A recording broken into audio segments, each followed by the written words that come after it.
Welcome back, Tristan here. In this video, we're going to discuss the 4 steps that make people buy from you.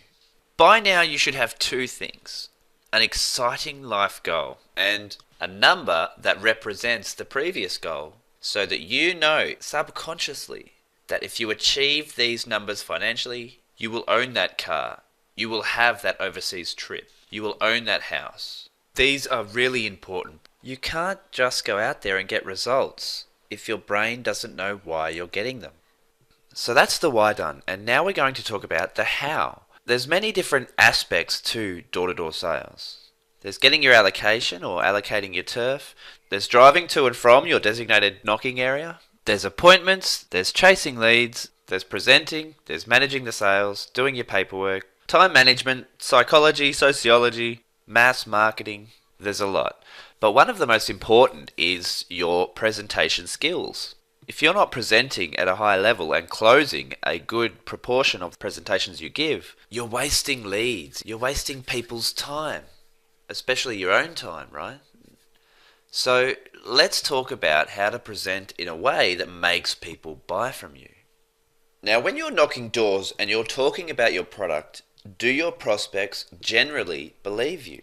And the short of it is no, they don't. They expect you to try to convince them to make a commitment. They're almost waiting for you to start selling, so they're pretty likely to be very guarded or defensive. Think about when somebody knocks on a door in your home. It's not a friend, it's not a visitor you expected, it's somebody there trying to sell something to you. So what happens to your behavior? Most people get defensive straight away. Their first thought is, how quickly can I get rid of this guy? And the objections will come not because of what you're saying and how true it sounds and whether they believe this about your product or not. It's purely because you said it. So they're going to have a great deal of doubt and defensiveness about your ideas. But it also works on the flip side. Any idea that somebody else comes up with is right in their mind. So wouldn't it be helpful if your potential customers started selling your product to themselves for you? The 4 key steps to your presentation. The 4 steps that make people buy from you. Let's go through the presentation structure. So number 1, melt the ice. Number 2, find a hot button. Number 3, push that hot button. And number 4, close that sale. Firstly, we'll do melt the ice.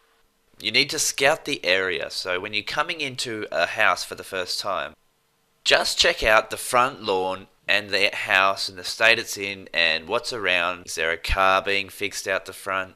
Is the front yard messy? Is it clean? Is there a $1,000 water feature in the front yard? Is the garden looked after? Is it not looked after at all? Is the house clean? Is the house looked after at all? Because this is the ammunition you're going to use in the very first few seconds of your presentation. It's going to affect the manner in which you speak, the pace you speak at, the tonality you have, your body language, and a front yard can tell you a hell of a lot about the people behind the front door, so we know we need to scout the area. Then you need to build rapport. We all know how to build rapport.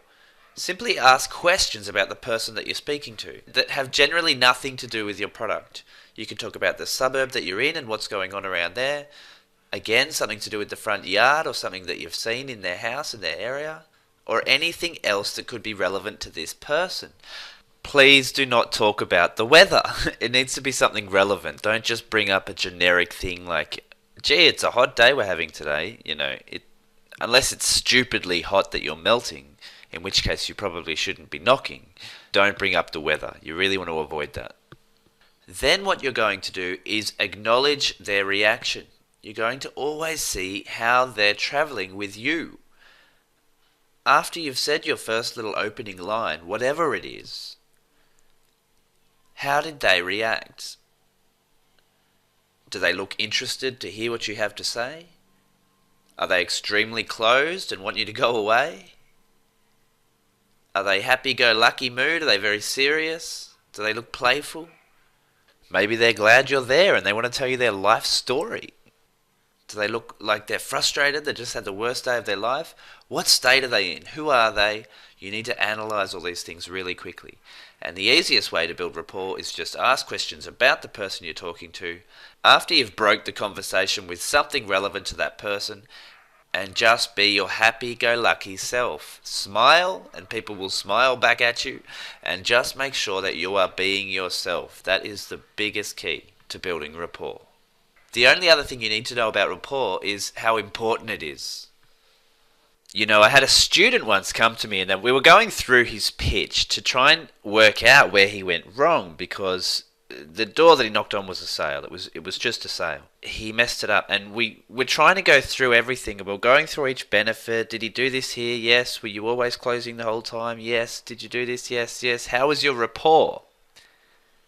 And he said to me, "Oh, I skipped rapport because I was in a hurry." It just doesn't work like that. In any sale, with any product, at any presentation, at any door, with any person from any culture, you need rapport. Now, how long does melt the ice take? Well, it takes as long as it needs to. To give you a measurable time, I would say no less than 30 seconds, and never longer than about 15-20 minutes, depending of course on your commission and how many products you expect to sell. And I would only waste up to 15 or 20 minutes on somebody that I had a rapport with, like you've just found your new best friend, right? Which happens sometimes when you're door knocking. You do find some pretty cool people. And hey, you might just grab a new relationship out of it as well. Although if it was not 100 out of 100 rapport, I wouldn't waste so much time, and I would shorten rapport to get to the second stage quicker. But generally, as soon as you are on good terms talking to the potential customer about something that they are interested in, we can move on to the next stage. And the next stage is to find the hot button. This is where we now have rapport, but we're not going to sell anything yet. We're still not talking about ourselves or anything that we want to sell. Now we start probing. We continue to ask questions, but now we are purely looking for the hot button. We know our product, we know the benefits of our product, we know the objections of our product. So what we need to do now is find out which benefit of our product is going to apply to this potential customer, and what objections are we going to need to overcome to close this sale. We're already thinking about closing the sale, but we haven't introduced our product yet. And the whole while that we are asking questions, we are going to be investing in the, quote, emotional bank account of the customer. Now, what is the emotional bank account? An emotional bank account is one just like a normal bank account. We're all familiar with a financial institution. You put your dollars or pound or yen or euro into a bank account and they will hold that. You can continue to make further deposits and that bank account will build up. You could also take withdrawals out of that bank account and this would make it shrink and become smaller and smaller. The emotional bank account is the exact same thing, but it exists only between you and a relationship with another human. Think of it this way.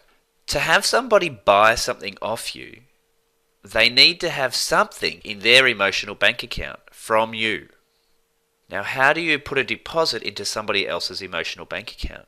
Well, you could be kind to them. You could serve them in some sort of way or do something for them. You could give them a gift. You could take time out of your life for them. Now, what this does is not only make that person like you and feel comfortable with you, but it leads to the law of reciprocity. Now, the law of reciprocity is when you do something for somebody else, they naturally feel obliged to pay you back even more. Now I'm going to tell you about a Coca-Cola study they did with this. What they did was they invited people into a waiting room, and the waiting room was for a test which these subjects had agreed to participate in. They didn't know what the test was, but they knew there was some test coming up. Now while they were in the waiting room, they had to wait a while, and this was actually part of the test. Every person came in with one other person in the waiting room. They didn't know the other person in the waiting room. The other person in the waiting room was part of the test. They knew what was going on. That person would walk over to the vending machine. He didn't only buy a Coke for himself, he bought one for the person being tested that was also sitting in the waiting room. So then he came back and he sat near this other person and says, "Here, I just got myself a Coke, I thought you'd like one." And he'd give the Coke to the other person. They did this to 50% of all subjects that came into this test. And at the end of the test, what this person that bought the Coke did was go to each and every person and say, look, I'm holding a raffle. It's for a good cause. I just need to sell more tickets because I don't have enough sales. Could you please buy a ticket? The ticket price was $10. If you're familiar with a Coke out of a vending machine, it really can't be more than, $3 or $4, can it? The people that he bought the Coke for bought a raffle ticket. Every single one of them. Compared to between 20 and 30% of people that bought a raffle ticket if he didn't give them the Coke. So what he effectively was doing was buying a $10 sale for $3 or $4 for a Coke. The law of reciprocity works, and it goes hand in hand with the emotional bank account. So what you need to do when you're melting the ice, the whole time be investing in the emotional bank account. Keep the spotlight on them. The more they tell you about them, their life, their home, what they love, their hobbies, their family, the more they tell you about themselves, the more they will like you. The more somebody tells you about themselves, the more they like you. Not only that, but they will quite often tell you an original, new and amazing way that they need to buy your product. And this is all you're listening out for. Does it become obvious why some people can't sell door to door? You're the one talking. You're not adding to their emotional bank account, and you're certainly not using the law of reciprocity. So what should you do? Ask questions. We don't tell anything. We ask questions.